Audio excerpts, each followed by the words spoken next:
اور ذاکرین اور ان کے مولوی حضرات اس باغ فدق کے قضیے کو ایک افسانوی رنگ دے کر اپنی طرف سے بہت ساری باتیں جھوٹی اس میں ملا کر نبی کریم صلی اللہ علیہ وآلہ وسلم کے بالعموم تمام صحابہ اور بالخصوص سیدنا ابو بکر صدیق اور حضرت عمر فاروق رضی اللہ تعالیٰ عنہما پر بہت زیادہ تبرہ اور طعن و تشنیع کرتے ہیں۔ باغ فدق یہ ایک خیبر کے قریب یہودیوں کا گاؤں تھا، وہاں ایک باغ تھا۔ نبی کریم صلی اللہ علیہ وآلہ وسلم نے جب اس علاقے پر چڑھائی کی تو اہل علاقہ یہودیوں نے وہ باغ سرکار دو عالم صلی اللہ علیہ وسلم کی بارگاہ اقدس میں پیش کر دیا کہ ہم لڑنا نہیں چاہتے، ہتھیار انہوں نے ڈال دیے اور کہا کہ ہماری طرف سے یہ باغ قبول فرما لیں، ہم آپ کے ساتھ لڑنا نہیں چاہتے۔ تو مسلمانوں کو جو مال جنگ کیے بغیر حاصل ہو، سرکار دو عالم علیہ السلام کی بارگاہ میں وہ مال پیش کر دیا جائے، اس مال کو مال فے کہتے ہیں۔ سورۃ الحشر کی آیت نمبر 7 سے لے کر 10 نمبر آیت تک اللہ رب العزت نے اس باغ جو مال فے ہے اس کی تقسیم بیان فرمائی، اس کے مصارف بیان فرمائے کہ یہ مال فے کہاں تقسیم کیا جائے گا۔ سرکار دو عالم صلی اللہ علیہ وآلہ وسلم نے اپنی ظاہری حیات طیبہ میں اس مال کو اللہ رب العزت جل شانہ کے بتائے ہوئے مصارف میں نبی کریم علیہ السلام نے اس کو خرچ فرمایا۔ اور حضور صلی اللہ علیہ وسلم کے وصال اقدس کے بعد یہ مسئلہ پیش آیا کہ وہ مال فے جو ہے باغ فدق اس کا کیا جائے۔ اس پر انشاءاللہ میں تفصیلاً گفتگو کروں گا۔ اس پر اہل سنت کا جو موقف ہے وہ یہی ہے کہ مال فے وہ اس کے مصارف ہیں، نبی کریم علیہ السلام نے اس کو تقسیم فرمایا، وہ اللہ کے لیے ہے، نبی کریم علیہ السلام کے لیے ہے اور حضور کے قریبیوں کے لیے، مسکینوں کے لیے، مسافروں کے لیے، اور سرکار دو عالم علیہ السلام نے قرآن مجید کے بتائے ہوئے مصارف کے مطابق اس کو استعمال کیا ہے۔ اب اہل تشیع کا اس میں باغ فدق کے حوالے سے جو دعویٰ ہے وہ متضاد ان کے دو دعوے ہیں۔ کبھی تو اہل تشیع یہ دعویٰ کرتے ہیں کہ باغ فدق وہ اللہ کے نبی علیہ السلام نے سیدہ فاطمہ الزہرا رضی اللہ تعالی عنہا کو ہبہ کر دیا تھا، یعنی حضور علیہ السلام نے اپنی بیٹی کو وہ باغ ہبہ کر دیا تھا، ان کو گفٹ اور تحفے کے طور پر عطا کر دیا تھا۔ اور بعض اوقات وہ دعویٰ یہ کرتے ہیں کہ رسول اللہ صلی اللہ علیہ وآلہ وسلم نے باغ فدق ہبہ تو نہیں کیا، بلکہ باغ فدق چونکہ حضور علیہ السلام کی ملک میں تھا تو حضور کے وصال کے بعد وہ سیدہ فاطمہ رضی اللہ تعالیٰ عنہ کی وراثت میں آتا ہے، ان کا ترکہ بنتا ہے، تو وہ ان کو ملنا چاہیے تھا کیونکہ وہ نبی کریم علیہ السلام کی بیٹی ہیں اور حضور کی وراثت ان کو ملنی چاہیے تھی، تو باغ فدق وہ وراثت کے طور پہ سیدہ کا حق بنتا ہے۔ تو یہ دو متضاد دعوے ہیں۔ کیوں؟ اس لیے کہ ہبہ اور وراثت میں فرق ہے۔ ہبہ وہ حیات کا تقاضا کرتا ہے، یعنی ہبہ انسان اپنی زندگی میں کوئی چیز کسی کو گفٹ کر دے، کسی کو تحفہ دے دے اور وہ اس پہ قبضہ کر لے تو قبضے سے ہبہ تام ہو جاتا ہے۔ ہبہ حیات کا تقاضا کرتا ہے اور وراثت موت کا تقاضا کرتی ہے۔ تو یہ دونوں ہبہ اور وراثت یہ متضاد چیزیں ہیں، یہ نہیں کہ ایک چیز ایک ہی وقت میں ہبہ بھی ہو اور ایک ہی وقت میں وہ کیا وراثت بھی ہو، یا وراثت ہوگی یا کیا ہوگا ہبہ ہوگا۔ اگر تو اللہ کے نبی علیہ السلام نے سیدہ فاطمہ کو ظاہری حیات طیبہ میں وہ بطور ہبہ عطا کر دیا تھا اور سیدہ نے اس پہ قبضہ کر لیا تھا تو پھر وراثت کا کوئی جواز نہیں بنتا، اور اگر وراثت کا مطالبہ کیا گیا ہے تو پھر ہبہ کا دعویٰ درست نہیں ہے، لہذا ایک اس میں سے ہوگا۔ باقی رہا کہ ہبہ کا دعویٰ جو اہل تشیع کے ہاں وہ روایات پیش کرتے ہیں، تو اس پر دو ٹوک اہل سنت و جماعت کا موقف میں انشاءاللہ پیش کروں گا۔ کچھ روایات اہل سنت و جماعت کی کتابوں سے اہل تشیع پیش کرتے ہیں کہ نبی کریم صلی اللہ علیہ وآلہ وسلم نے سیدہ فاطمہ الزہرا رضی اللہ تعالی عنہ کو بلایا اس وقت جب اللہ رب العزت نے سورہ بنی اسرائیل کی آیت نمبر 26 نازل فرمائی، وَآتِ ذَا الْقُرْبَى حَقَّهُ وَالْمِسْكِينَ وَابْنَ السَّبِيلِ، کہ اے پیغمبر صلی اللہ علیہ وسلم اپنے قریبیوں کو اور مسکینوں کو اور مسافروں کو ان کا حق دیجئے۔ تو جب اللہ تعالیٰ نے یہ آیت نازل فرمائی تو بی بی پاک رضی اللہ تعالیٰ عنہ امام حسن اور حسین کو حضور علیہ السلام کی بارگاہ اقدس میں لے کے آئیں، تو سرکار دو عالم علیہ السلام نے ان کو فدق جو ہے وہ حضور نے ان کو ہبہ فرما دیا۔ یہ ایک روایت مختلف اہل سنت کی کتابوں میں موجود ہے، پیش کرتے ہیں۔ حالانکہ روایت و درایت دونوں اعتبار سے یہ بات قابل تسلیم نہیں ہے۔ درایتاً اس طرح قابل تسلیم نہیں ہے کہ سورہ بنی اسرائیل کی یہ آیت طیبہ مکہ شریف میں نازل ہوئی۔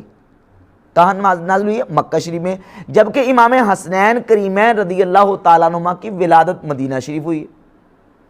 تو جو مدینہ شریف آ کے جن کی ولادت ہو رہی ہے حسنین کریمین کی، ان کا مکہ میں سیدہ بی بی فاطمہ کے ساتھ حضور علیہ السلام کی بارگاہ میں حاضر ہونا، یہ تو عقل بھی تسلیم نہیں کرتی، درایتاً یہ بات درست نہیں ہے۔ اور پھر فدق کا جو معاملہ ہے یا فدق حضور علیہ السلام کی بارگاہ میں جو خیبر کے یہودیوں نے پیش کیا ہے، وہ مدینہ شریف کا واقعہ ہے، مکہ کا واقعہ نہیں ہے، جبکہ یہ آیت مکہ شریف میں نازل ہوئی۔ اور اس کے علاوہ روایت اگر سند کے اعتبار سے دیکھی جائے تو اس کی سند میں ایک راوی ہے فضیل بن مرزوق۔ امام ذہبی نے اپنی کتاب میزان الاعتدال فی نقد الرجال کی جلد 5 صفحہ 164 اور 65 پر اسی روایت کا ذکر کر کے صفحہ 165 پر لکھتے ہیں قلت ھذا باطل، فرماتے ہیں میں کہتا ہوں کہ یہ روایت باطل ہے۔ یہ روایت کیا ہے؟ باطل ہے۔ ولو کان واقع ذالک لما جات فاطمہ رضی اللہ عنہا تطلب شیئا ہوا فی حوضہا و ملکہا، جب سیدہ فاطمہ کی وہ ملک میں تھا تو سیدہ فاطمہ رضی اللہ تعالیٰ عنہ وراثت کا مطالبہ کرنے کیوں آئیں؟ وراثت کا مطالبہ کرنے اس بات کی دلیل ہے کہ ہبہ والی روایت درست نہیں ہے۔ وہ روایت امام ذہبی لکھتے ہیں ھذا باطل، یہ کیا ہے؟ باطل ہے، درست نہیں ہے۔ اور اس کے علاوہ اس روایت میں ایک راوی ہے عطیہ اوفی کوفی، یہ کلبی کا شاگرد ہے اور کلبی ضعیف راوی ہے۔ اور یہ عطیہ اوفی جو کوفی ہے، یہ اپنے استاذ کلبی کا جب روایت میں ذکر کرتا ہے تو ابو سعید کی کنیت بیان کرتا ہے۔ عطیہ اوفی اپنے استاذ محمد بن صائب کلبی جو ہے اس کا جب ذکر کرتا ہے تو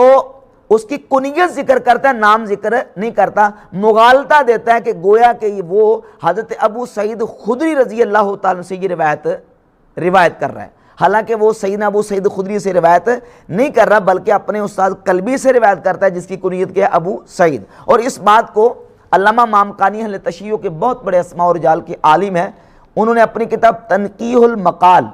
جلد 2 صفحہ نمبر 253 پر اس بات کو بیان کیا ہے۔ اور علامہ ذہبی نے جلد 5 صفحہ 100 اور 101 پر اس کو ذکر کیا عطیہ کوفی کے حوالے سے کہ یہ کیا ہے؟ ضعیف راوی ہے۔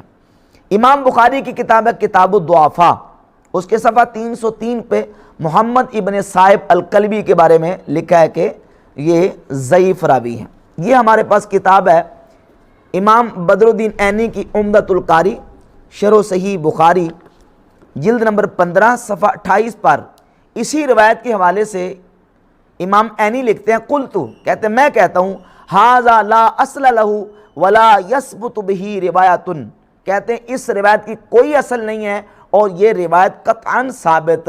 نہیں ہے۔ تو اہل سنت کے معتبر محدثین نے اس روایت کو باطل قرار دیا کہ یہ روایت درست نہیں، ہبہ کی روایت بالکل کیا ہے جو نا وہ درست نہیں ہے،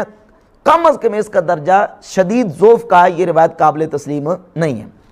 اب اہل تشیع کے بیان کے مطابق وہ کہتے ہیں یہ باغ فدق کا رقبہ اور ایریا اتنا زیادہ تھا، ان کی کتابیں اٹھا کے دیکھ لیں، وہ اتنا زیادہ اس کا رقبہ بیان کرتے ہیں کہ یقین جانے وہ لگتا ہے کہ پتہ نہیں کتنی بڑی وہ جاگیر تھی، اور وہ جاگیر رسول اللہ صلی اللہ علیہ وسلم نے اپنی بیٹی سیدہ فاطمہ کو ہبہ کر دی۔ اب دیکھیں کہ نبی کریم علیہ السلام نے اور تمام انبیاء علیہم الصلوات و تسلیمات زاہد ہوتے ہیں، دنیا سے بے رغبت ہوتے ہیں، اور سرکار دو عالم علیہ الصلوۃ والسلام کے زہد کا یہ مقام ہے کہ اللہ کے نبی علیہ الصلوۃ والسلام نے اپنی ذات کے لیے اور اپنی اہل بیت اطہار رضوان اللہ تعالی علیہم اجمعین کے لیے زہد کو قبول فرمایا ہے۔ اس میں ایک سند صحیح کے ساتھ یہ روایت ہے مسند امام احمد ابن حنبل میں، مسند احمد ابن حنبل کی جلد نمبر 1 صفحہ نمبر 493، حدیث کا نمبر ہے 2719۔ حضرت عبداللہ ابن عباس فرماتے ہیں ان النبی صلی اللہ علیہ وسلم التفت الی احد، حضور نے ایک دن جبل احد کی طرف التفات فرمایا، توجہ فرمائی حضور نے، اور فرمایا والذی نفس محمد بیدہ، اس ذات کی قسم جس کے دست قدرت میں محمد کی جان ہے صلی اللہ علیہ وسلم، ما یسرنی ان احدا یحول لآل محمد ذهبا، فرمایا کہ مجھے یہ بات پسند نہیں کہ، فرمایا کہ یہ جبل احد کو اہل بیت کے لیے سونا بنا دیا جائے، انفقہ فی سبیل اللہ، فرمایا کہ میں اس کو پسند کرتا ہوں، یہ مجھے پسند ہے کہ میں اس کو اللہ کی راہ میں خیرات کر دوں، اللہ کی راہ میں خرچ کر دوں۔ یعنی جبل احد اگر یہ پہاڑ پتھر کا سونا بن جائے میری اہل بیت کے لیے،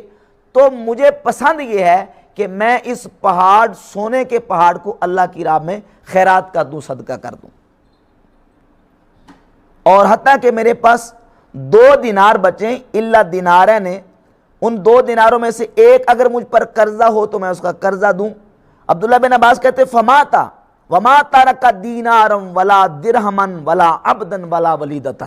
جب اللہ کے رسول علیہ السلام کا وصال اقدس ہوا تو نبی کریم علیہ السلام نے اپنے ترکے میں درم و دینار، کوئی غلام، کسی چیز کو سرکار دو عالم علیہ السلام نے وراثت کے طور پر نہیں چھوڑا۔ وَتَرَكَ دِرْعَهُ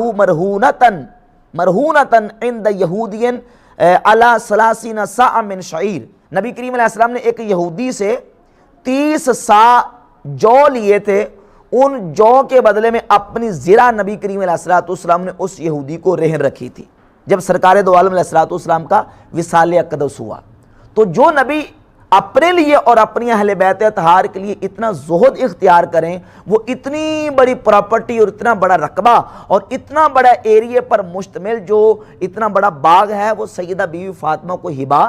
نہیں فرما سکتے۔ درایتاً بھی یہ بات سمجھ آتی ہے، اور وہ واقعہ سنی شیعہ دونوں کتابوں میں موجود ہے کہ جب مولا علی پاک رضی اللہ تعالیٰ عنہ نے سیدہ کائنات رضی اللہ تعالیٰ عنہ کو کہا کہ جائیں سرکار دو عالم علیہ السلام کی بارگاہ اقدس میں کچھ لونڈیاں اور غلام آئے ہیں،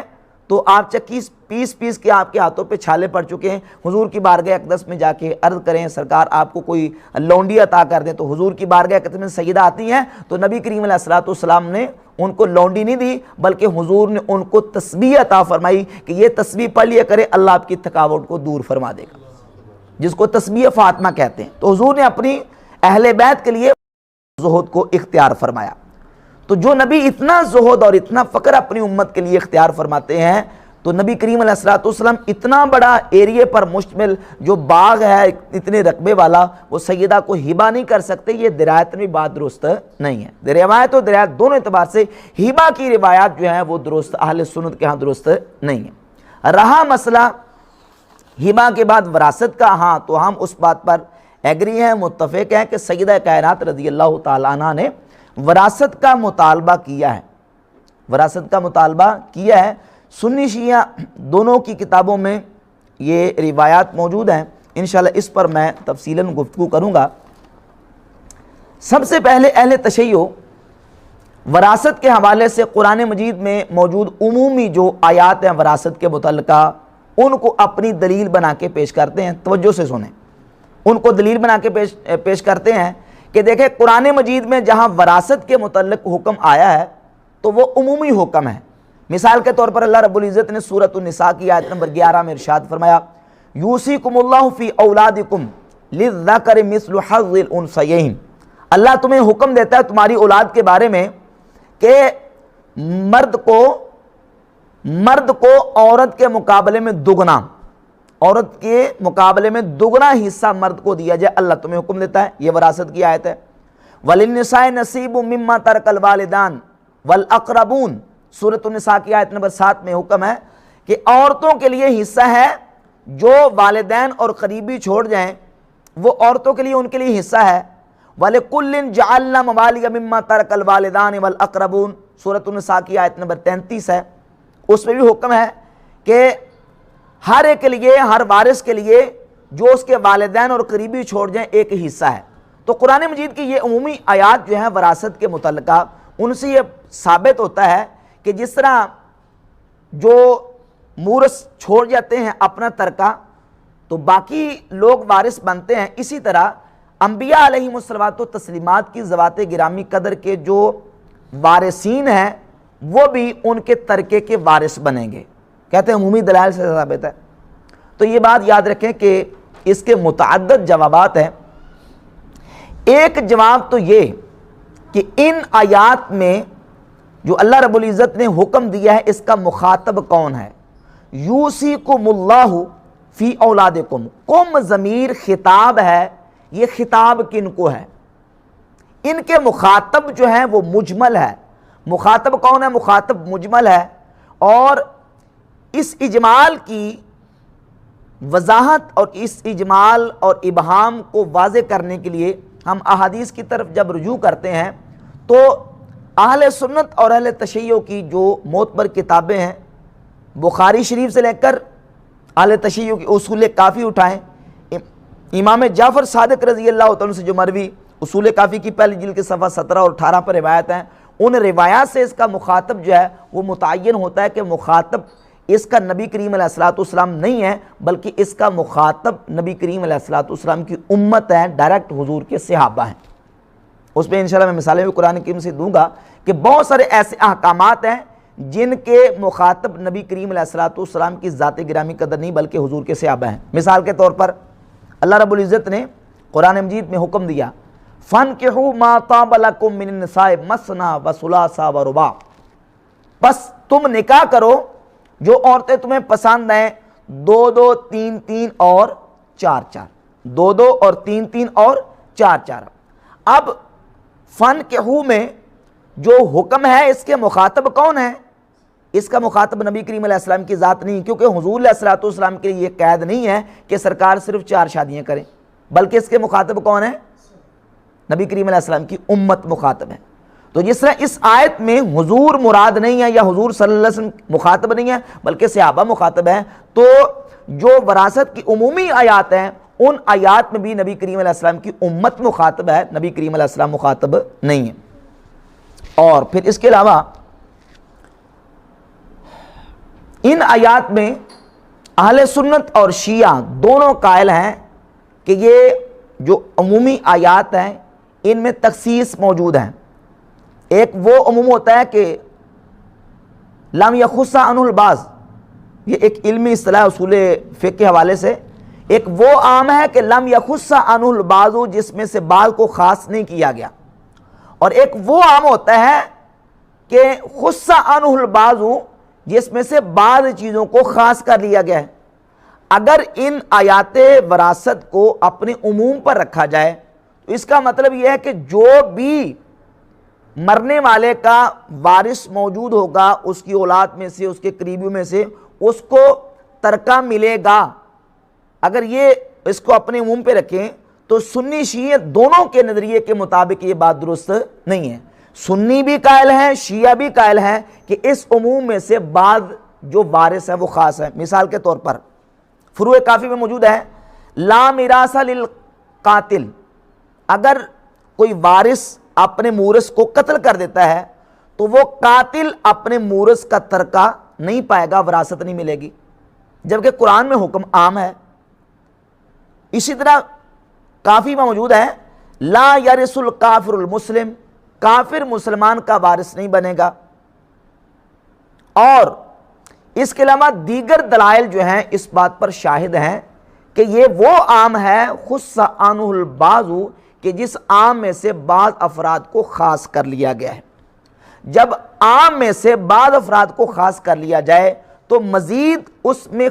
تخصیص کرنے کے لیے اب خبر متواتر ہونا ضروری نہیں ہے، بلکہ اصول کی روشنی میں شیعہ سنی اصولوں کے مطابق اگر خبر واحد بھی آ جائے تو پھر بھی ایسے عام سے بعض افراد کو خاص کیا جا سکتا ہے، بعض افراد کو خاص کیا جا سکتا ہے۔ جبکہ انبیاء علیہم الصلوات و تسلیمات کی ذوات گرامی قدر کے اپنا وارث نہ بنانے پر احادیث تواتر کے ساتھ موجود ہیں جو کہ نبی کریم صلی اللہ علیہ وآلہ وسلم کے درجن کے قریب اصحاب نے ان کو روایت کیا ہے۔ مثال کے طور پر سیدنا ابو بکر صدیق رضی اللہ تعالیٰ عنہ، حضرت عمر فاروق، حضرت عثمان غنی، حضرت مولا علی، سیدنا سعد بن ابی وقاص، حضرت عبد الرحمن بن عوف، حضرت طلحہ، حضرت زبیر، حضرت معاذ بن جبل، حضرت ابو ہریرہ، سیدتنا عائشہ صدیقہ رضی اللہ تعالی عنہم، یہ تمام صحابہ سے یہ احادیث مروی ہیں کہ انبیاء علیہم الصلوات و تسلیمات اپنے ترکے میں مال چھوڑ کے درم و دینار نہیں چھوڑتے، ان کی وراثت تقسیم نہیں ہوتی، جو کچھ وہ چھوڑ کے جاتے ہیں وہ کیا ہوتا ہے؟ صدقہ ہوتا ہے۔ انبیاء اپنی وراثت میں علم چھوڑ کے جاتے ہیں۔ تو تواتر کے ساتھ متواتر حدیث موجود ہے، اور متواتر سے تو عام لم یخص عن البعض بھی ہو تو اس میں سے بھی جو ہے وہ تخصیص کرنا متواتر کے ذریعے درست ہے اور یہ اصول کے مطابق ہے۔ جبکہ اہل تشیع کی جو معتبر کتابیں ہیں، مثال کے طور پر ملا یاز الفقی میں یہ ایک اور تخصیص موجود ہے کہ ما وارث رسول اللہ صلی اللہ علیہ وسلم العباس ولا علی، کہ نبی کریم علیہ السلام کے وارث نہ تو حضرت عباس بنے نہ ہی حضرت علی بنے، بلکہ حضور کے وارث صرف اور صرف سیدہ فاطمہ الزہرا رضی اللہ تعالیٰ عنہ بنی۔ جبکہ قرآن مجید کی آیات بینات کی روشنی میں جب انسان دنیا سے پردہ کر جاتا ہے تو اس کے پردہ کرنے کے بعد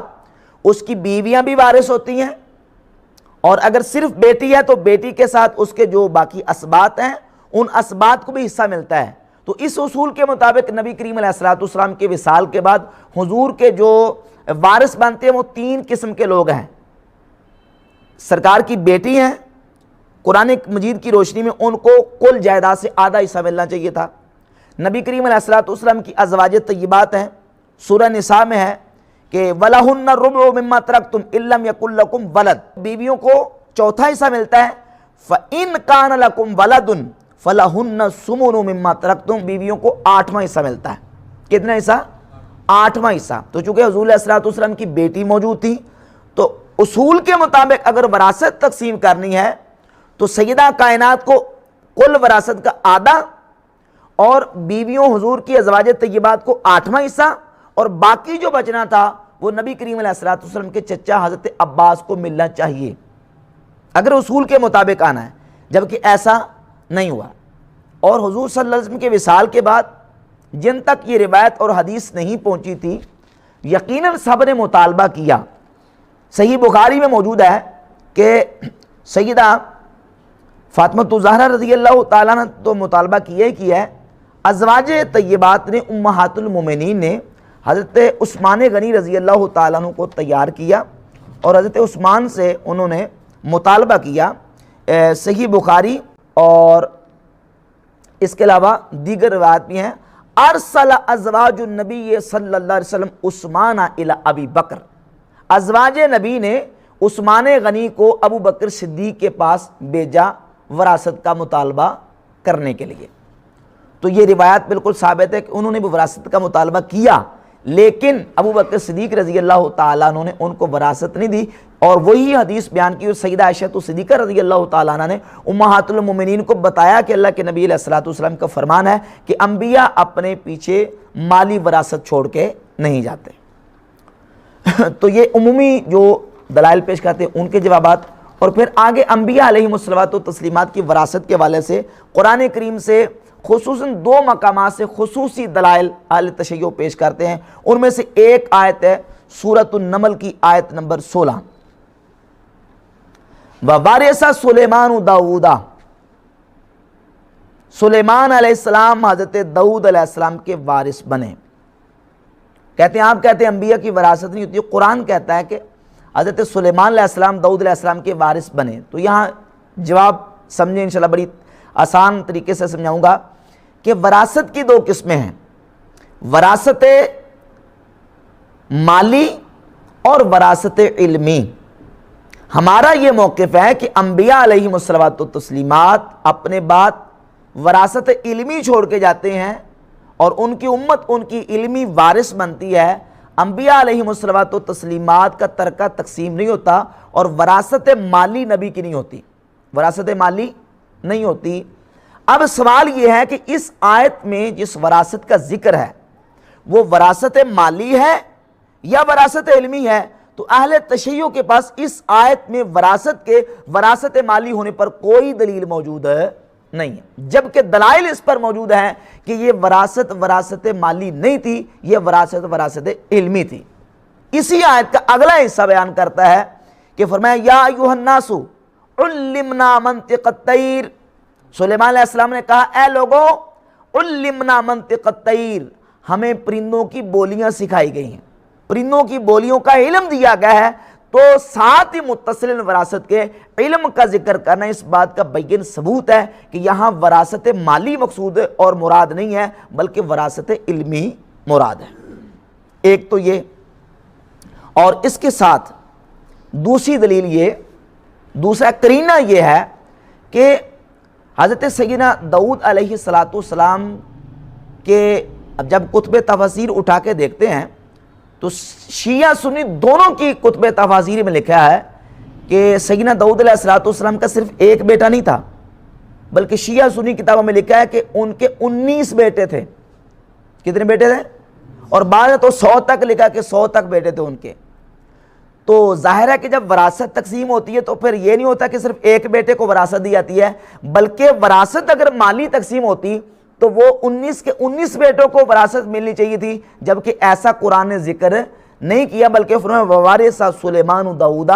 صرف سلیمان علیہ السلام حضرت داؤد کے وارث بنے۔ معلوم ہوا کہ وہ وراثت مالی نہیں ہے بلکہ وراثت نبوت اور وراثت علمی ہے، وراثت نبوت اور وراثت علمی ہے۔ اچھا، پھر اگر یہ کہیں کہ وراثت مالی تھی تو یہ بات درایتاً بھی درست نہیں ہے، اس لیے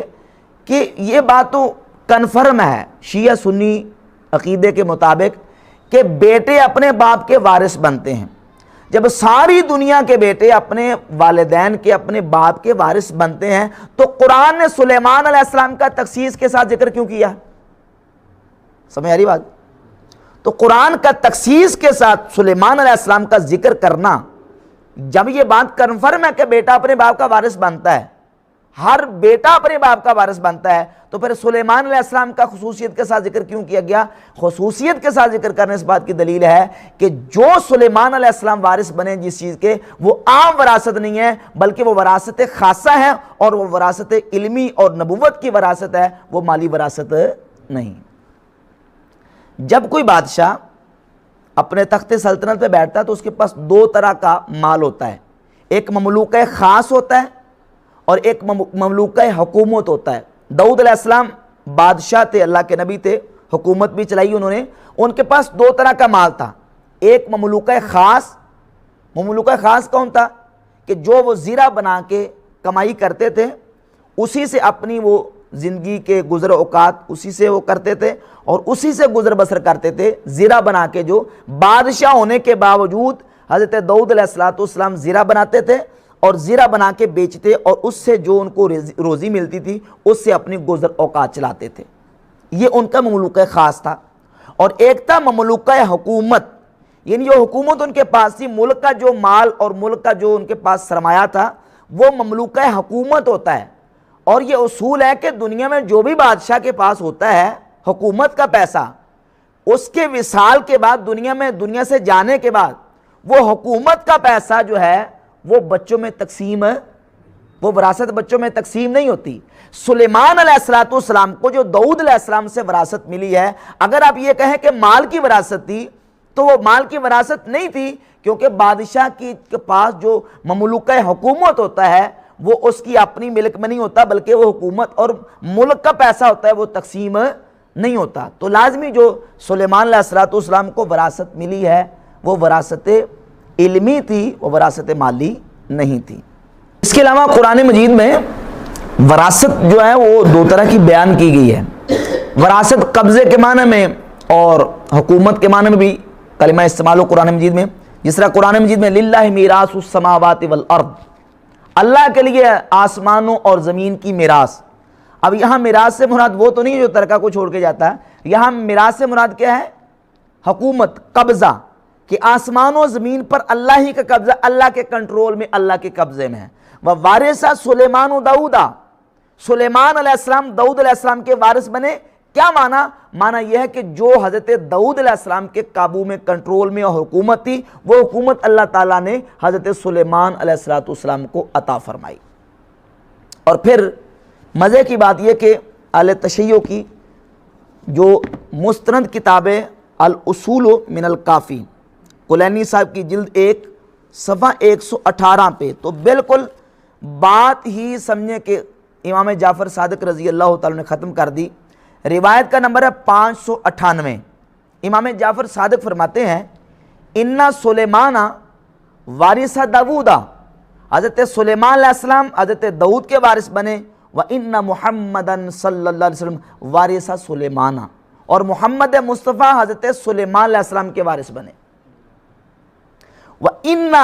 وَرِثْنَا مُحَمَّدًا، اور ہم محمد مصطفیٰ کے وارث بنے۔ وَإِنَّ عِنْدَنَا عِلْمَ التَّوْرَاةِ وَالْإِنْجِيلِ وَالزَّبُورِ وَالطِّبْيَانَ مَا فِي الْأَلْوَاحِ، ہمارے پاس تورات، زبور، انجیل کا علم ہے۔ یعنی حضرت امام جعفر صادق نے تو بالکل بات ہی ختم کر دی کہ حضرت سلیمان داؤد علیہ السلام کے وارث بنے اور نبی کریم صلی اللہ علیہ وسلم حضرت سلیمان کے وارث بنے۔ اب بتائیں اہل تشیع اس بات کو واضح کریں کہ حضور نبی کریم علیہ السلام نے سلیمان علیہ السلام کی جو وراثت پائی ہے، حضور حضرت سلیمان علیہ السلام کے جو وارث بنے ہیں، وہ وراثت مالی تھی یا وراثت علمی تھی؟ حضرت سلیمان سے حضور کو کون سا رقبہ اور نبی کریم علیہ السلام نے کون سی مالی وراثت پائی ہے؟ کون سی جائیدادیں اور کون سا مال و دولت نبی کریم علیہ السلام کو وراثت میں ملا ہے؟ مالی وراثت قطعاً نہیں تھی، بلکہ وہ وراثت علمی تھی۔ جس طرح حضور نبی کریم علیہ السلام سیدنا سلیمان علیہ السلام کے وارث علمی بنے ہیں، اس طرح سلیمان علیہ السلام حضرت داؤد علیہ السلام کے وارث علمی تھے، نہ کہ مالی وراثت نہیں تھی۔ اور اس کے ساتھ یہ کتاب ہے تفسیر فرات الکوفی، اہل تشیع کی یہ تفسیر کی مختصر سی کتاب ہے۔ اس کے صفحہ نمبر 82 پہ لکھا ہے، صفحہ 82 ہے، اور یہ مطبع الحیدریہ بن نجف الاشرف، فرات بن ابراہیم بن فرات الکوفی، احد علماء الحدیث فی القرن الثالث، یہ 30ویں صدی کے ان کے عالم ہیں۔ انہوں نے اس روایت کو ذکر کیا ہے کہ سرکار دو عالم صلی اللہ علیہ وسلم نے حضرت مولا علی سے فرمایا انت اخی و وارثی، اے علی تو میرا بھائی اور تو میرا وارث ہے۔ والذی قال والذی، عرض کی یا رسول اللہ کیا میں آپ کا وارث بنوں گا؟ فرمایا ہاں۔ ما ورثت الانبیاء من قبلی، فرمایا مجھ سے پہلے انبیاء وارث نہیں بنے۔ عرض کی کہ یا رسول اللہ وما ورثت الانبیاء من قبل کا، تو پھر کس چیز کے وارث بنے نبی؟ تو قال کتاب ربہم و سنت نبیہم، نبی جب کسی نبی کا وارث بنتا تھا تو وہ اللہ کی کتاب اور اپنے نبی کی سنت کا وارث بنتا تھا۔ تو یعنی علی تو بھی میرا وارث ہوگا، لیکن وہ وراثت مالی نہیں ہوگی، وہ وراثت کون سی؟ وراثت علمی ہوگی۔ لہذا ان دلائل سے بحمد تعالیٰ یہ بات بالکل واضح اور عیاں ہوتی ہے کہ انبیاء علیہ الصلوۃ والتسلیمات کی ذوات گرامی قدر کو اللہ رب العزت نے جو وراثت انبیاء کی عطا کی ہے وہ وراثت علمی تھی، وراثت مالی نہیں تھی۔ ایک اور قرآن مجید سے دلیل پیش کرتے ہیں۔ سیدنا زکریا علیہ نبینا علیہ السلام نے اللہ رب العزت کی بارگاہ میں دعا کی۔ سورہ مریم شریف کی ابتدائی آیات طیبات ہیں۔ عرض کی وَإِنِّي خِفْتُ الْمَوَالِيَ مِن وَرَائِي وَكَانَتِ امْرَأَتِي عَاقِرًا، یا اللہ مجھے اپنے بعد اپنے قریبیوں سے ڈر ہے۔ وَكَانَتِ امْرَأَتِي عَاقِرًا، اور میری بیوی بھی بانجھ ہے۔ فَهَبْ لِي مِن لَّدُنكَ وَلِيًّا، پس مجھے اپنی بارگاہ سے اپنے پاس سے ایک وارث عطا کر، یارثنی یارث من آل یعقوب، جو میرا بھی وارث بنے اور آل یعقوب کا وارث بنے۔ وَاجْعَلْهُ رَبِّ رَضِيًّا، اور اے میرے رب اس کو مقبول فرما، اس کو اپنی بارگاہ میں پسندیدہ کر۔ یا اللہ مجھے ایسا وارث عطا کر جو میرا اور آل یعقوب کا وارث بنے، ایسا مجھے اپنی بارگاہ سے وارث عطا کر۔ کہتے ہیں اس آیت سے ثابت ہوا کہ انبیاء علیہ الصلوۃ والتسلیمات کے بھی وارث ہوتے ہیں۔ اس کا سیاق و سباق اگر آپ دیتے ہیں تو اس سے واضح ہوتا ہے کہ یہ وراثت علمی تھی، وراثت نبوت تھی، وراثت مالی نہیں تھی۔ ایک تو اس پہ قرینہ یہ کہ زکریہ علیہ السلام وہ لکڑی کا کام فرماتے تھے، لکڑی کا کام کرتے تھے، بڑھئی کا کام کرتے تھے۔ ظاہر ہے کہ ان کے پاس وہ مال و دولت اور دنیا کی جو جائیدادیں جگیریں وہ تو تھی نہیں، بلکہ انہوں نے اپنی زندگی کو زہد کے طریقے پر گزارا اور ایک لکڑیوں کے کام میں اپنی زندگی کو گزار کے سیدنا زکریا علیہ السلام نے گزر و اوقات فرمائی، بڑی کا کام کرتے تھے۔ اور پھر نبی کی شان اور نبی کا مقام آپ دیکھیں، اگر کوئی بندہ اس سے مطلب یہ نکالے کہ حضرت زکریا علیہ السلام کو بڑھاپے میں یہ ڈر تھا کہ کہیں میرا مال ضائع نہ ہو جائے، تو اللہ کی بارگاہ میں دعا کر رہے ہیں کہ یا اللہ مجھے کوئی ایسا بیٹا عطا کر دے تاکہ میرے مال کہیں میرے قریبی جو ہے نا وہ میرے بعد ضائع نہ کر دیں، خراب نہ کر دیں، تاکہ وہ میرا مال میرے دنیا میں وصال کرنے کے بعد جو ہے وہ میرا بیٹا میرا مال سنبھال لے۔ تو کیا کسی نبی سے یہ متصور ہو سکتا ہے کہ اس کو اپنے بڑھاپے میں اور اپنی آخری عمر میں یہ فکر نعوذ باللہ لاحق ہو جائے کہ کہیں اس کا مال نہ گم ہو جائے؟ اللہ کے نبی کے زہد کا اور اللہ کی بارگاہ کی رغبت کا یہ بالکل تقاضا نہیں ہے کہ اللہ کے نبی کی ایسی سوچ ہو۔ اور پھر زکریا علیہ السلام اللہ کے زاہد نبی تھے، وہ اس طرح کی بات کیسے سوچ سکتے ہیں؟ اب انہیں فکر اس بات کی نہیں تھی کہ ان کا مال نہ کہیں رشتہ دار خراب کر دیں، مال نہ کہیں رشتہ دار برباد کر دیں، بلکہ فکر اپنی امت کی، اپنی قوم کی تھی کہ میرے بعد کہیں میری قوم گمراہ نہ ہو جائے۔ تو اللہ کی بارگاہ میں دعا کی کہ یا اللہ مجھے کو وارث علمی عطا کر، جس کو تو میرے بعد اپنا پسندیدہ اپنا نبی بنا لے، اور یا رب العالمین ایسا وارث عطا کر جو میرا بھی وارث ہو اور آل یعقوب کا، یعنی یعقوب علیہ السلام کی اولاد میں جو نبوت تسلسل سے جاری ہے وہ نبوت اس کو ملے اور وہ میری قوم کی ہدایت کا سبب بن جائے اور ذریعہ بن جائے۔ یہ معنی بہتر ہے کہ یا یہ بہتر ہے کہ نبی کو اپنی آخری عمر میں یہ فکر لاحق کی تھی کہیں میری امت جو ہے وہ میرے رشتہ دار کہیں میرے مال کو ضائع نہ کر دیں، اور یا اللہ جلدی جلدی مجھے ایسا کوئی بیٹا عطا کر دے جو میرا مال سنبھال لے۔ بات سمجھ آ رہی ہے؟ تو یہاں وراثت علمی مراد ہے، وراثت مالی نہیں ہے۔ نبی اللہ کے جو ہیں وہ اس طرح کی سوچ نہیں رکھتے۔ اچھا، پھر اللہ تعالیٰ نے زکریا علیہ السلام کو بیٹا عطا کیا۔ اللہ رب العزت نے فرمایا یا یحییٰ خذ الکتاب بقوہ۔ اب جب وارث مل گیا تو وارث کو اللہ نے حکم دیا اے یحییٰ کتاب کو مضبوطی سے تھام لے۔ یہ نہیں کہا کہ وارث آ گیا یا یحییٰ خذ المال بقوہ، کیا یحییٰ مال کو مضبوطی سے پکڑ لے، اب ہاتھ سے نہیں جانے دینا کیونکہ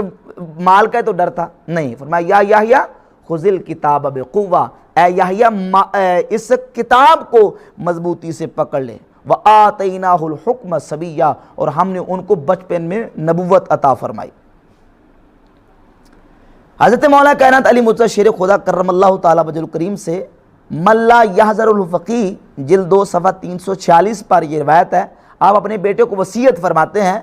کہ فقہ سیکھو، دین کی فقہ سیکھو، فإن الفقہاء ورثۃ الانبیاء، کیونکہ فقہاء انبیاء کے وارث ہوتے ہیں۔ ان الانبیاء لم یورثوا دینارا ولا درہما، نبی اپنی وراثت میں درم و دینار نہیں چھوڑتے، ولکنہم ورثوا العلم، بلکہ وہ اپنی وراثت میں علم چھوڑ کے جاتے ہیں۔ فمن اخذہ اخذ بحظ وافر، جس نے علم وافر پا لیا اس نے نبیوں کی میراث وافر طریقے سے پا لی ہے۔ تو قرآن کریم میں وراثت جو ہے یہ صرف وراثت مالی کے معنی میں استعمال ہی ہوئی۔ اس حدیث اور دیگر جو میں نے شواہد پیش کیے ان کی روشنی میں، اور ابھی جو 2 آیتیں میں قرآن کریم کی تلاوت کروں گا ان سے یہ بات بالکل واضح ہو جائے گی۔ مثال کے طور پہ سورۃ الفاطر کی آیت نمبر 32 ہے، ارشاد فرمایا ثم اورثنا الکتاب الذین اصطفینا من عبادنا، پھر ہم نے وارث بنا دیا اپنے بندوں میں سے جن کو چن لیا کتاب کا۔ اورثنا الکتاب، اورثنا الکتاب، کتاب کا وارث بنا دیا۔ تو جو کتاب کے وارث بنیں گے وہ علم کے وارث ہوں گے یا مال کے وارث ہوں گے؟ وہ علم کے وارث ہوں گے۔ تو ان 2 واقعات کو جو پیش کیا جاتا ہے ان سے وراثت علمی مراد ہے، وراثت مالی مراد نہیں۔ یہ تو تھے ان کے دلائل جو عمومی آیات وراثت سے، اور یہ جو خصوصی 2 واقعات ان سے پیش کرتے ہیں بحمد تعالیٰ میں نے ان کو بالکل واضح طور پر بیان کر دیا ہے۔ اب مسئلہ باغ فدق کے حوالے سے جو قضیہ فدق ہے، صحیح بخاری اور دیگر کتب احادیث اہل سنت کی ان میں جو واقعہ موجود ہے، اصل میں جو باغ فدق کا واقعہ ہماری متعدد کتب احادیث میں موجود ہے، یہ روایت بالمعنی کے طریق پر موجود ہے۔ روایت باللفظ اور روایت بالمعنی کا مختصر میں تھوڑا سا اس پہ تبصرہ کر دیتا ہوں۔ روایت باللفظ کا مطلب یہ ہوتا ہے کہ جب راوی یا محدث حدیث کو بیان کرتا ہے، واقعے کو بیان کرتا ہے، تو سیم جن الفاظ کے ساتھ نبی کریم علیہ السلام کے صحابی نے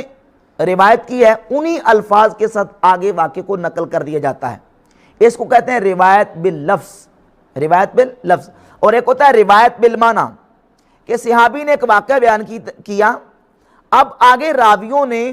اس واقعے کو بیان کرتے وقت جو اپنے ذہن سے اس کا مضمون سمجھا، اس کو اپنے لفظوں میں اس کو بیان کر دیا۔ تو کسی نے الفاظ کے بیان کرنے میں کچھ بیان کر دیا، کسی نے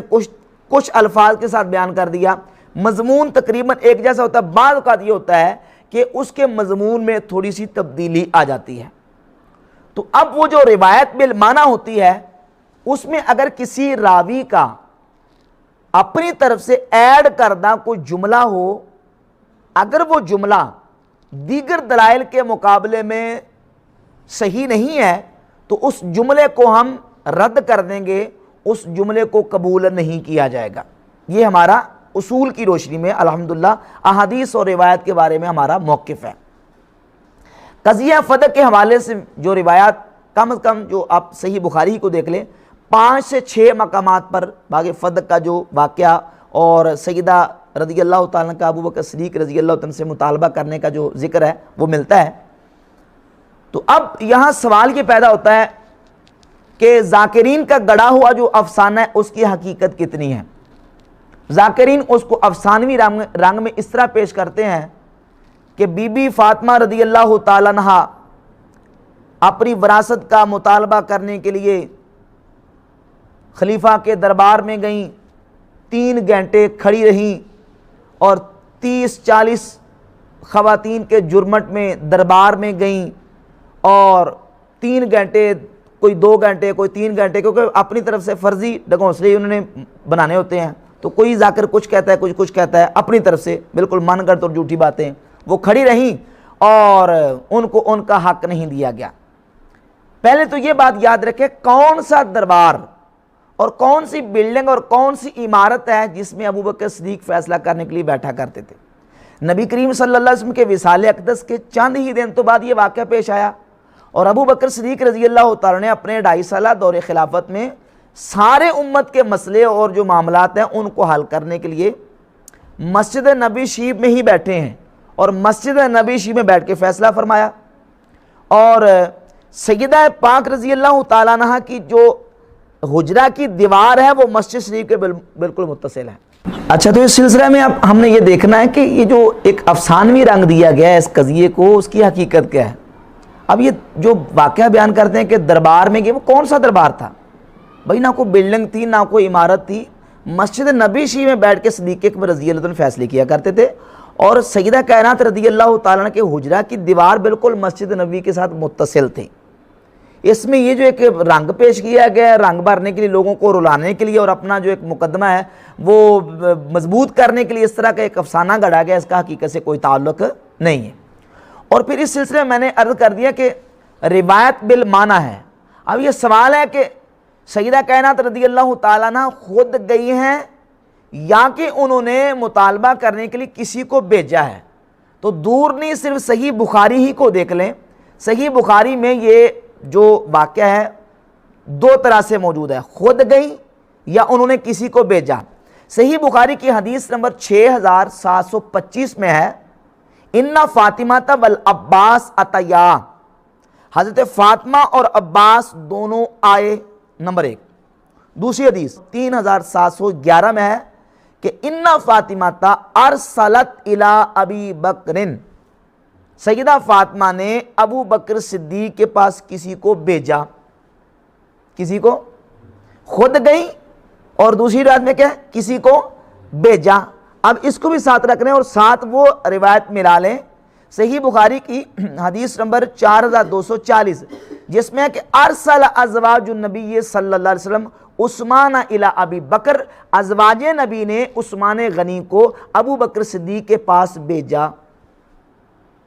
سمجھ آ رہی بات کی؟ تو اب ان تمام روایات کو اور سیدہ کائنات رضی اللہ عنہ کی عفت، عزت، عصمت اور آپ کے حیا کو سامنے رکھتے ہوئے آپ کی شخصیت اور ذات کا تقاضا یہ ہے کہ دنیا کے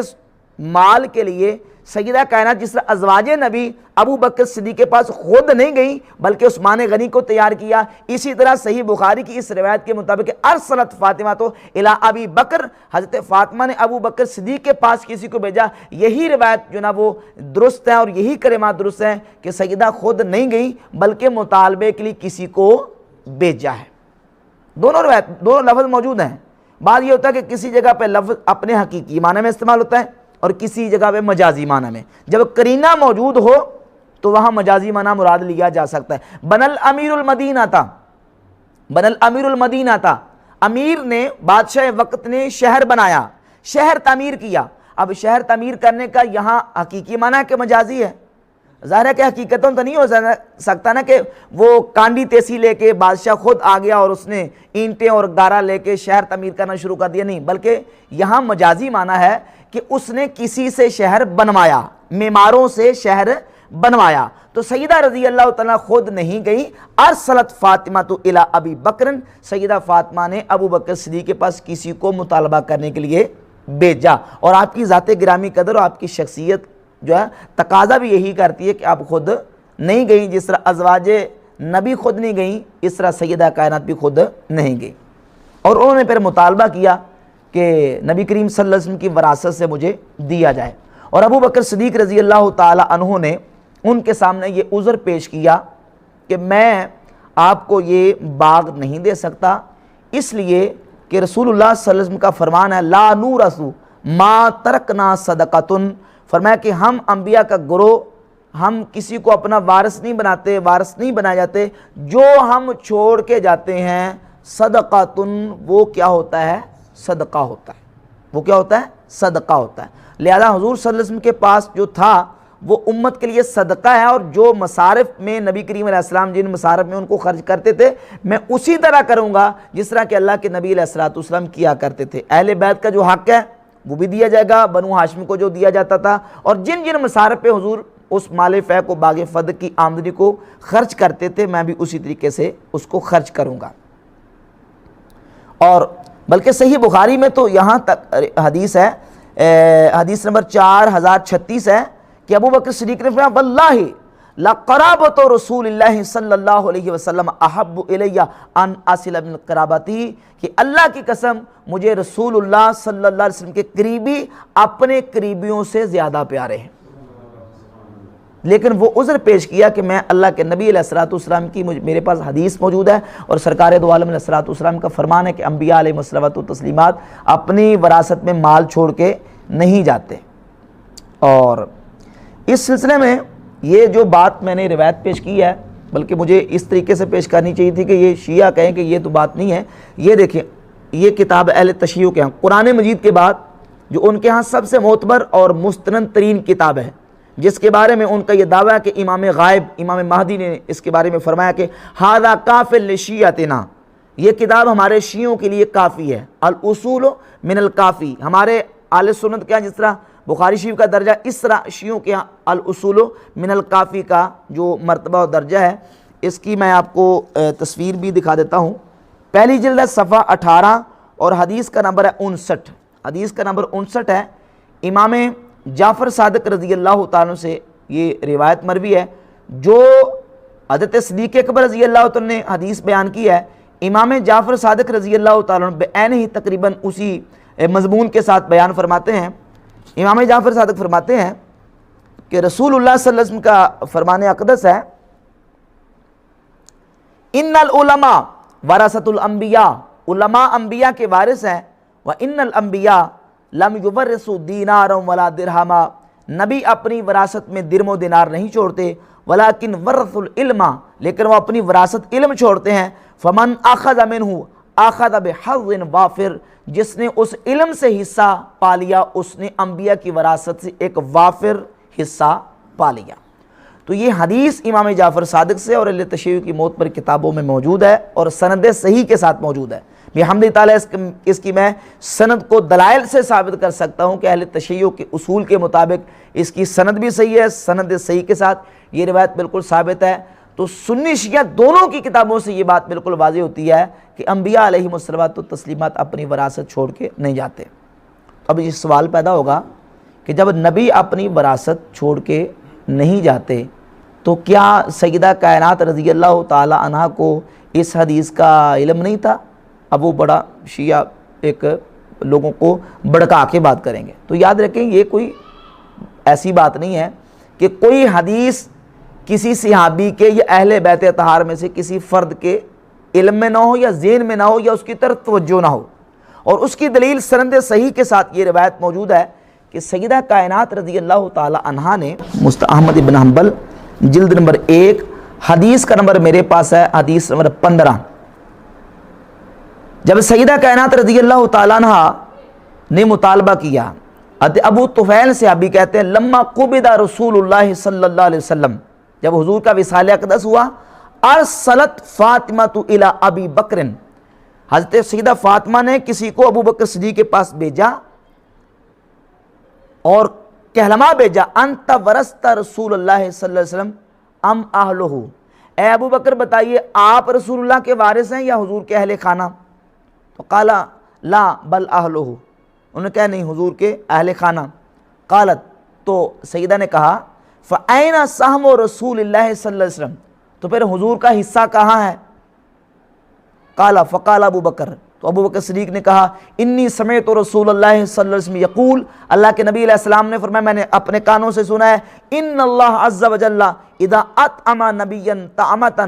ثم قبضہ جعلہ للذی یقوم من بعدہ، اللہ کے نبی جب تک اپنی ظاہری حیات میں دنیا میں موجود رہتے ہیں اللہ تعالیٰ ان کو کھلاتا ہے، اور جب اللہ کے نبی وصال کر جاتے ہیں تو ان کے بعد جو ان کا جانشین ہوتا ہے ان کا بچا ہوا اس کے پاس ہوتا ہے اور وہ اس کو خرچ کرتا ہے. فرأیت ان اردہ علی المسلمین، میں نے دیکھا کہ حضور نے جو حضور کے جو جو سرکار کے دستے پاک میں تھا حضور کے پاس تھا، میں اس کو مسلمانوں پر لوٹا دوں. جب ابو بکر صدیق نے یہ روایت سیدہ کے سامنے پڑھی تو آپ نے فرمایا انتا وما سمعت من رسول اللہ صلی اللہ علیہ وسلم عالم، فرماتی ہے کہ آپ نے تو یہ حضور سے سنی ہے لیکن ابو بکر یہ حدیث میں نے اللہ کے نبی سے نہیں سنی. تو خود سیدہ کائنات نے اقرار فرمایا کہ میں نے یہ حدیث اللہ کے نبی علیہ الصلوۃ والسلام سے نہیں سنی، اور یہ روایت بھی سند کے اعتبار سے کیا ہے درست ہے، کم از کم حسن درجے کی روایت ہے کہ سیدہ کائنات رضی اللہ تعالیٰ نے خود اقرار کیا اس بات کا کہ میں نے یہ حدیث نبی کریم علیہ الصلوۃ والسلام سے نہیں سنی. تو اس کے بعد سیدہ کائنات رضی اللہ تعالیٰ عنہ کی ذات گرامی قدر نے وراثت کے مسئلے میں حضرت ابو بکر صدیق رضی اللہ عنہ کے ساتھ بات نہیں کی. بعض راویوں نے اس واقعے کو بیان کرنے میں کہ سیدہ نے بات نہیں کی، اس کو کچھ اس انداز سے پیش کر دیا کہ سمجھنے والے کچھ جو مخالفین تھے وہ یہ سمجھے کہ شاید سیدہ کائنات نے ابو بکر صدیق رضی اللہ تعالی عنہ کے ساتھ دوبارہ کلام نہیں کیا، دوبارہ ان کے ساتھ بات ہی نہیں کی، اور اس کو بات کو اس طرح انہوں نے گما دیا اور الٹا کر دیا کہ جناب سیدہ کائنات اتنا ناراض ہوگی، اتنا غصے ہوگی کہ انہوں نے ابو بکر صدیق کے ساتھ بول چال ہی چھوڑ دیا، بولنا ہی ختم کر دیا. حالانکہ اس روایت کا اس حدیث کا مطلب کیا ہے محدثین سے پوچھ لیتے ہیں. یہ امام ترمذی کی کتاب ہے سنن الترمذی. سنن الترمذی میں امام ترمذی رحمہ اللہ صفحہ 466 حدیث کا نمبر ہے 1609 اس روایت کو بیان کرتے ہیں جس میں یہ لفظ ہے کہ سیدہ کائنات نے فرمایا لا اکلمکما، اے ابو بکر آج کے بعد، عمر آج کے بعد میں تمہارے ساتھ کلام نہیں کروں گی. اب اس کا مطلب کیا ہے؟ اس حدیث کے جو راوی ہیں علی بن عیسیٰ محدث ثقہ راوی ہیں، وہ فرماتے ہیں اس حدیث کا مطلب یہ ہے تعنی فی ھذا المیراث، یعنی میں تمہارے ساتھ اس میراث کے مسئلے پر دوبارہ کلام نہیں کروں گی. نہ یہ کہ میں حدیث رسول سن کے یہ کہہ دوں کہ میں تمہارے ساتھ آج کے بعد بات ہی نہیں کروں گی، تمہارے ساتھ کوئی کلام ہی نہیں کروں گی، یہ مطلب ہرگز نہیں ہے، بلکہ مطلب یہ ہے تعنی فی ھذا المیراث، یعنی اس میراث کے مسئلے میں تمہارے ساتھ بات نہیں کروں گی ابدا کبھی بھی، انتما صادقان، کیونکہ تم اس مسئلے میں سچے ہو، میں تمہارے ساتھ اس مسئلے میں دوبارہ بات نہیں کروں گی. اور امام عمر ابن شبہ رحمہ اللہ نے بھی اس بات کو بیان کیا ہے. حافظ ابن عسقلانی نے جلد 6 صفحہ 151 پر فتح الباری میں اس کو ذکر کیا ہے کہ سیدہ نے فرمایا کہ اس مال کے بارے میں تمہارے ساتھ دوبارہ اس مسئلے میں کلام نہیں کروں گی. تو بحمد تعالیٰ یہ بالکل بات واضح ہو گئی. اور اب اس سلسلے میں بخاری اور مسلم سے ایک روایت پیش کرتے ہیں کہ سیدہ کائنات رضی اللہ تعالیٰ عنہ اس مسئلے کے بعد ابو بکر صدیق سے ناراض ہو گئیں، اور ناراض ہونے کے بعد انہوں نے ان کے ساتھ کلام کرنا چھوڑ دیا۔ یہ ایک پیش کرتے ہیں بات۔ تو ابھی میں نے مقدمے میں یہ بات عرض کی تھی کہ روایت جب محدثین بیان کرتے ہیں تو بعض اوقات حدیث بالمعنی ہوتی ہے، حدیث پہ لفظ ہوتی ہے، اور بعض اوقات یہ ہوتا ہے کہ راوی روایت کو بیان کرتے وقت اپنی طرف سے کچھ الفاظ اس روایت میں ایڈ کر دیتا ہے، اضافہ کر دیتا ہے۔ ان ایڈ شدہ الفاظ کو محدثین کی اصطلاح میں کہتے ہیں ادراج کر دینا۔ کیا کرنا؟ ادراج، اور ان الفاظ کو مدرج کہتے ہیں کہ یہ اس حدیث میں لفظ زیادہ کر دیے گئے ہیں۔ اس واقع فدق کو جو بیان کرنے والے مرکزی راوی ہیں، ان میں ایک راوی ہیں امام زہری، محمد ابن مسلم امام زہری۔ امام زہری سے اس روایت کو ان کے 4 شاگردوں نے روایت کیا ہے، صالح نے، شعیب نے، عقیل نے اور خالد نے۔ کتنے راویوں نے؟ 4۔ ان چاروں شاگردوں نے امام زہری سے واقعہ بیان کیا ہے۔ چاروں میں سے صرف ایک شاگرد ہیں صالح، وہ اس روایت کو بیان کرتے وقت کالا کا لفظ صحیح مسلم میں موجود ہے، کالا کے لفظ کے ساتھ، جبکہ اس واقعے کی راویہ سیدتنا عائشہ صدیقہ رضی اللہ تعالیٰ عنہ ہے۔ اگر یہ کلمات سیدہ عائشہ صدیقہ کے ہوتے تو اس میں لفظ ہوتا قالت، مؤنث کا صیغہ ہوتا کہ حضرت عائشہ نے فرمایا، جبکہ اس میں مؤنث کا صیغہ نہیں بلکہ مذکر کا صیغہ ہے، قالا۔ راوی نے کہا، یعنی ظاہر کہ وہ راوی کون؟ صالح ہوں گے۔ راوی نے کہا کہ غضبت فاطمہ، تو حضرت فاطمہ ناراض ہو گئیں، حضرت فاطمہ ناراض ہو گئیں، اور انہوں نے پھر دوبارہ کلام نہیں کیا، اور اس کی وضاحت نہیں ہے، اجمال ہے کہ کلام کس مسئلے میں نہیں کیا۔ اب راوی نے اس میں اپنی طرف سے یہ الفاظ ایڈ کر دے، ادراج کر دیے، اور ادراج شدہ جو کلمات ہوتے ہیں وہ اصل حدیث کا متن نہیں ہوتے، بلکہ راوی کی ایک سوچ اور سمجھ اور فہم ہوتی ہے۔ بعض کا راوی مراد تک صحیح پہنچتا ہے، بعض کا جو ہوتا ہے کہ راوی سے غلطی اور خطا واقع ہو جاتی ہے۔ اگر علی سبیل تنزل یہ بات مان لی جائے کہ سیدہ کائنات رضی اللہ تعالیٰ عنہ ناراض ہوئیں، اور اس جملے کو لے کر اہل تشیع ایک رائی کو پہاڑ بنا کے پیش کرتے ہیں اور کہتے ہیں کہ دیکھیں جی بی بی فاطمہ رضی اللہ تعالیٰ عنہ ابو بکر صدیق سے ناراض ہو گئیں، اور اللہ کے نبی علیہ الصلوۃ والسلام نے فرمایا من اغضبہا فقد اغضبنی، جس نے فاطمہ کو ناراض کیا اس نے مجھے ناراض کیا۔ تو لہذا ابو بکر صدیق نے ناراض کیا اور وہ اللہ کے رسول کی ناراضگی کا سبب بنے۔ تو یہ یاد رکھے کہ عربی جو زبان ہے اس کی وسعت اپنی جگہ پہ موجود ہے۔ ایک لفظ ہے غضب یغضب، کسی سے ناراض ہونا، اور ایک ہے اغضب یغضب اغضابا،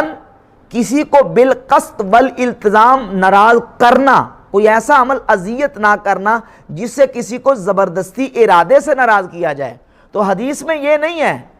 کہ فاطمہ جس سے ناراض ہوگی اس سے حضور ناراض ہیں، بلکہ یہ ہے من اغضبہا فقد اغضبنی، جس نے فاطمہ کو بالقصد ناراض کیا اس نے مجھے ناراض کیا۔ اب غضب یغضب اور اغضب یغضب کے لفظ میں کیا ہے؟ فرق ہے، معنی میں فرق ہے۔ ناراض ہونا اور چیز ہے اور کسی کو ناراض کرنا اور چیز ہے۔ ابو بکر صدیق نے سیدہ کو ناراض نہیں کیا۔ اگر ان الفاظ کو ثابت بھی مان لیا جائے تو اس سے کم صرف اتنا ثابت ہوگا کہ سیدہ کائنات رضی اللہ تعالیٰ نے ایک تھوڑی دیر کے لیے وقتی ایک مسئلے پر ناراض ہوئیں، اور اب اس کی وضاحت بھی محدثین نے کی ہے کہ اگر ناراضگی مانتے ہیں تو اس ناراضگی کا مطلب کیا ہے۔ یہ مطلب ہرگز نہیں ہے کہ سیدہ کائنات رضی اللہ تعالیٰ نے وہ حدیث سن کے ناراض ہوگی، بلکہ حافظ ابن کثیر نے البدایہ والنہایہ میں بڑی زبردست بات کی ہے۔ وہ لکھتے ہیں کہ یہ جو ناراضگی ہے نا، وہ ناراضگی اس مسئلے میں نہیں تھی، بلکہ سیدہ کائنات رضی اللہ تعالیٰ عنہ نے دوبارہ مطالبہ کیا ابو بکر صدیق رضی اللہ تعالیٰ عنہ سے کہ جو باغ فدق ہے، ظاہر ہے کہ ہماری وراثت اگر ہمیں نہیں ملے گی تو اس باغ فدق کو حضرت علی رضی اللہ تعالیٰ عنہ کے انڈر کر دیا جائے، سرپرستی ان کو دے دی جائے اور وہ اس کی دیکھ بھال کریں گے۔ اور صدیق اکبر رضی اللہ تعالیٰ عنہ نے یہ مطالبہ بھی منظور نہیں کیا۔ منظور نہ کرنے کی وجہ یہ ہے کہ کہیں لوگوں کو وراثت کا جو نا وہ التباس نہ لازم آئے، وراثت کا شبہ نہ پڑ جائے کہ شاید یہ وراثت کے طور پر سیدہ کو دے دیا گیا ہے، کیونکہ نبی کریم علیہ الصلوۃ والسلام کی حدیث ہے کہ انبیاء کی وراثت مالی نہیں ہوتی۔ تو اس واسطے انہوں نے روک دیا، اور سیدہ رضی اللہ تعالیٰ کی ناراضگی جو ہے اگر تھی تو وہ صرف اس قدر تھی، اور وہ جو ناراضگی تھی اگر ہوئی ہے تو اس کا ازالہ بھی کر دیا گیا، اور وہ ازالہ اہل سنت اور اہل تشیع کی جو مستند کتابیں ہیں معتبر، ان میں یہ بات موجود ہے۔ یہ اہل تشیع کی مشہور کتاب ہے نہج البلاغہ کی شرح نہج البلاغہ ابن میثم کی، اور یہ ابن ابی الحدید کی شرح نہج البلاغہ کی، شرح نہج البلاغہ ابن ابی الحدید کی۔ شرح نہج البلاغہ ابن میثم میں صفحہ 107 پر ابن میثم بحرانی نے بھی اس کو ذکر کیا ہے، اور میں آپ کو اہل سنت کی جو کتاب ہے امام بہقی کی دلائل النبوہ و معرفت و احوال صاحب شریعہ سند صحیح کے ساتھ، امام شعبی تابعی رحمہ اللہ سے یہ سند صحیح کے ساتھ موجود ہے، جلد نمبر 7 صفحہ 221، اور روایت کا نمبر ہے 3337۔ امام شعبی فرماتے ہیں لما ماردت فاطمہ تو عطاہا ابو بکر صدیق رضی اللہ تعالیٰ عنہ، جب سیدہ کائنات بیمار ہوئیں تو ابو بکر صدیق رضی اللہ تعالیٰ عنہ ان کے پاس آئے، فاستأذن علیہا، ان سے اجازت طلب کی کہ میں آپ سے ملنا چاہتا ہوں، اجازت دیں۔ فقال علی، تو حضرت علی نے فرمایا یا فاطمہ تو ھذا ابو بکر یستأذن علیک، اے فاطمہ یہ ابو بکر آپ کے دروازے پہ ہیں اور اندر آنے کی اجازت طلب کرتے ہیں۔ تو سیدہ نے فرمایا اتحب ان آذن، آپ پسند کرتے ہیں کہ میں ان کو اجازت دے دوں اور وہ اندر آ جائیں؟ قال نعم، انہوں نے کہا ہاں اجازت دے دیں۔ تو فاذنت لہ، تو سیدہ نے اجازت دی، فدخل علیہا، پھر سیدہ کے پاس ابو بکر صدیق آئے اور ان کو راضی کیا اور کہا واللہ ما ترکت الدار والمال والاہل والعشیرۃ الا ابتغاء مرضات اللہ ومرضات رسولہ ومرضاتکم اہل البیت، اللہ کی قسم میں نے اپنا گھر، اپنا مال، اپنے اہل خانہ، اپنا خاندان چھوڑا ہے تو صرف اللہ کی رضا کے لیے اور اللہ کے رسول کی رضا کے لیے، اور اے اہل بیت تمہاری رضا کے لیے۔ ثم ترداہا، پھر ابو بکر صدیق نے سیدہ کو راضی کیا، حتی رضیت، حتیٰ کہ سیدہ کائنات رضی اللہ تعالیٰ عنہ ابو بکر صدیق سے راضی ہو گئیں۔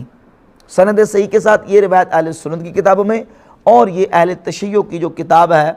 نہج البلاغہ کی شرح ابن میثم کی، اس میں بھی موجود ہے کہ سیدہ کائنات رضی اللہ تعالیٰ عنہ ابو بکر صدیق رضی اللہ تعالیٰ سے راضی ہوگی۔ وہ اگر ناراضگی تھی تو ایک وقتی اور کچھ لمحے کے لیے ناراضگی تھی، وہ ناراضگی ان کی مستقل ناراضگی نہیں تھی۔ اور یہ جو کہا جاتا ہے کہ حضرت سیدہ فاطمہ رضی اللہ تعالیٰ عنہ ابو بکر صدیق سے ناراض رہی حتیٰ کہ انہوں نے اپنے وصال تک ان سے کلام نہیں کیا، یہ بالکل روایت کے بھی خلاف ہے، اور دیگر جو قرائن ہیں وہ بھی اس بات کے ابطال کے شاہد ہیں کہ یہ بات سیدہ کائنات رضی اللہ عنہ کے بارے میں درست نہیں ہے۔ ان میں سے ایک میں دلیل پیش کروں گا، یہ مسند امام احمد ابن حنبل ہے،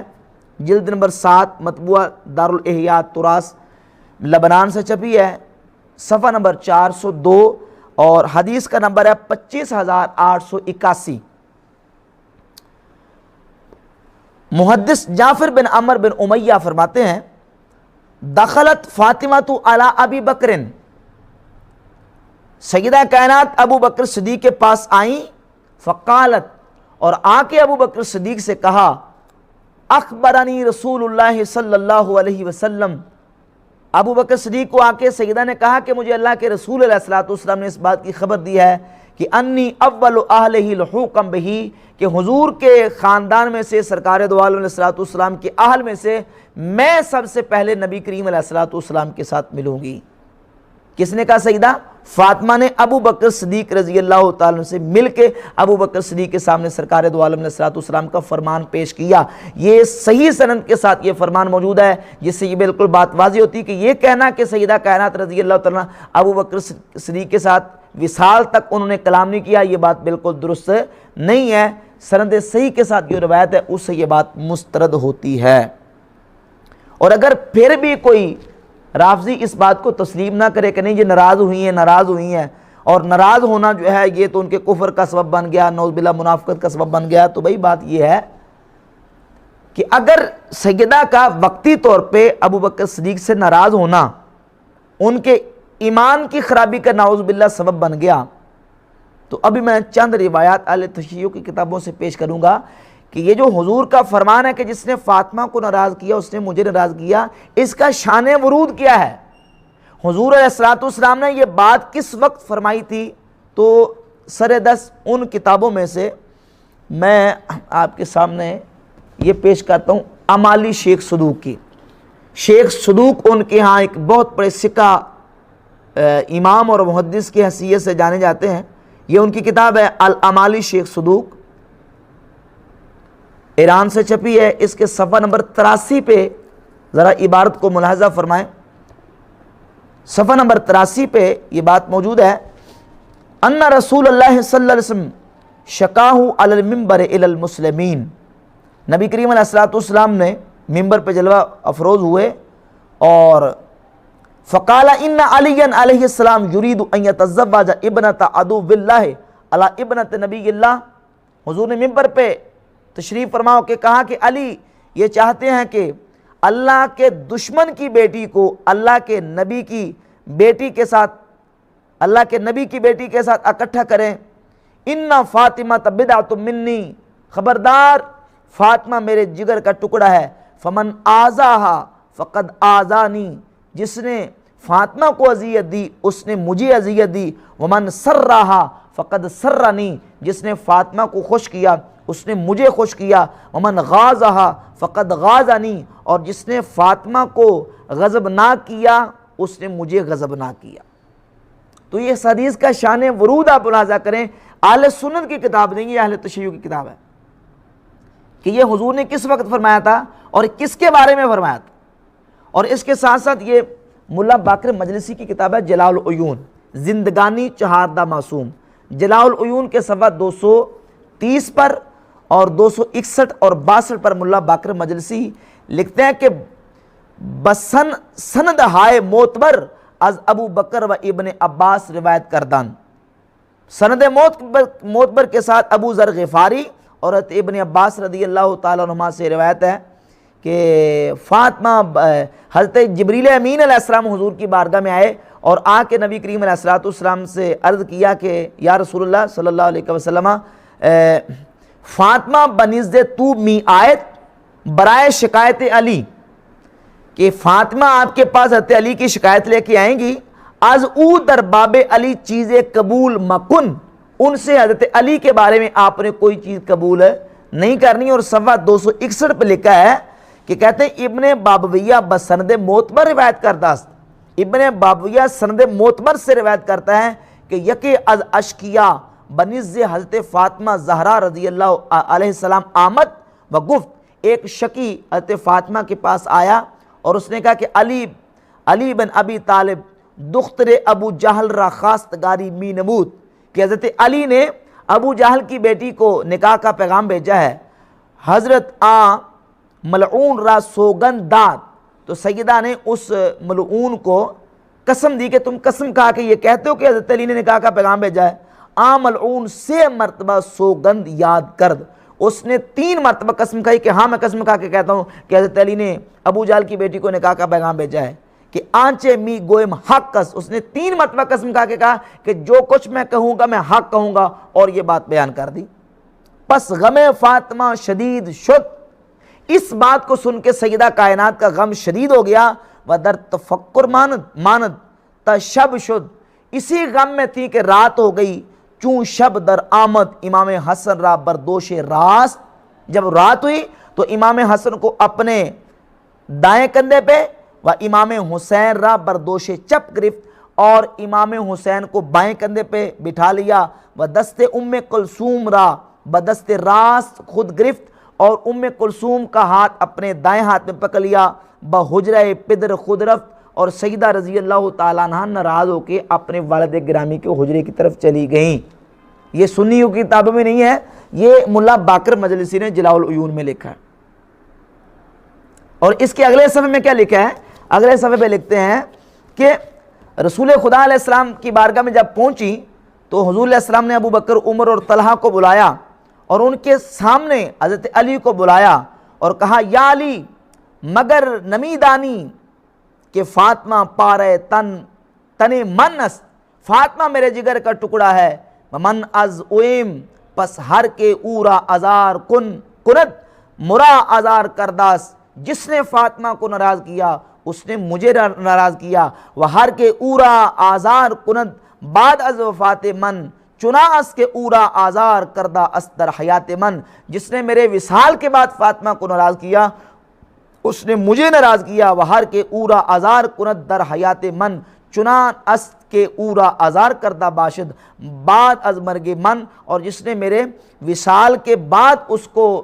ناراض کیا اس نے مجھے گویا کہ میرے وصال کے بعد ناراض کیا۔ تو اس روایت کا شان نزول اور شان ورود خود اہل تشیع کی کتابوں میں موجود ہے کہ سیدہ کائنات رضی اللہ تعالیٰ شیعہ کی کتابوں میں کہ